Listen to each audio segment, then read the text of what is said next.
Hare Krishna friends, welcome to my channel. మీరందరూ ఎలాగున్నారు? I hope మీరు బాగుంటారు. ఇవాళ మనం చేయబోతున్నాము పన్నీర్ కర్రీ అండి. ఓ 10 మినిట్స్లో అయిపోయిన పన్నీర్ కర్రీ. మనమండి పెరుగు తీసుకున్నామండి. ఈ పెరుగులో ఇప్పుడు మనం కొంచెం పసుపు, కారం, సాల్ట్, మేము పింక్ సాల్ట్ వాడతామండి, ధనియాల పౌడరు,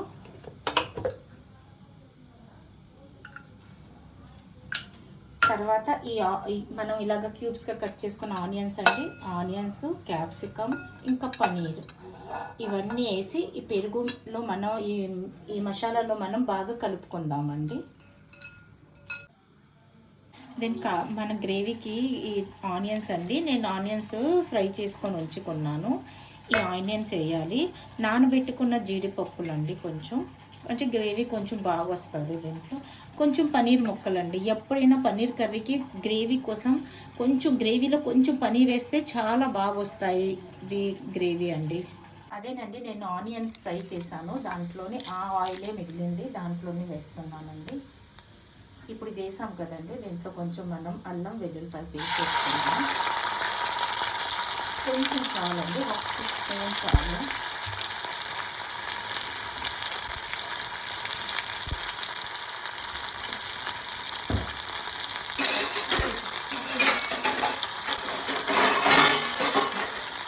అల్లం వెల్లుల్లిపాయ బాగా వేగిపోయిందండి. ఇప్పుడు మనం టమాటా ప్యూరీ చేసుకున్నాము, అది వేసేటప్పుడు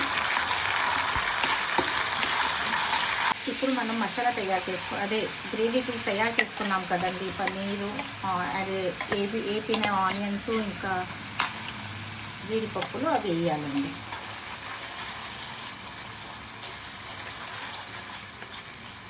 గ్రేవీలో కొంచెం వాటర్ వేసుకుందామండి. గ్రేవీకి సరిపోయేంతగా ఉప్పు వేసుకున్నామండి. ఎందుకంటే మనం పన్నీర్ మ్యాగ్నేట్ చేసేటప్పుడు కూడా మనం ఉప్పు వేసుకున్నాం కదా, సో చూసుకొని వేసుకోవాలి. టేస్ట్కి సరిపోయే ఉప్పు వేసుకోవాలండి. కొంచెం బాయిల్ చేద్దామండి. ఇప్పుడు దీంట్లో మనం మ్యాగ్నేట్ చేసుకున్న పన్నీర్ వేసేసుకుందామండి. ఇప్పుడు మనం కసూరి మెథి వేసుకుందామండి. కసూరి మెథి ఎప్పుడైనా ఇలా నలిపి వేస్తే కొంచెం ఫ్లేవర్ బాగా పట్టి బాగుంటుందండి. ఇది కసూరి మెథి వేసామండి. కూర అయిపోతుంది. కొంచెం గరం మసాలా వేద్దామండి.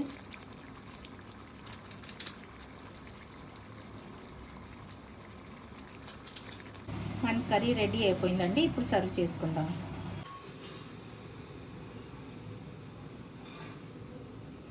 పన్నీర్ కర్రీ రెడీ అయిపోయిందండి.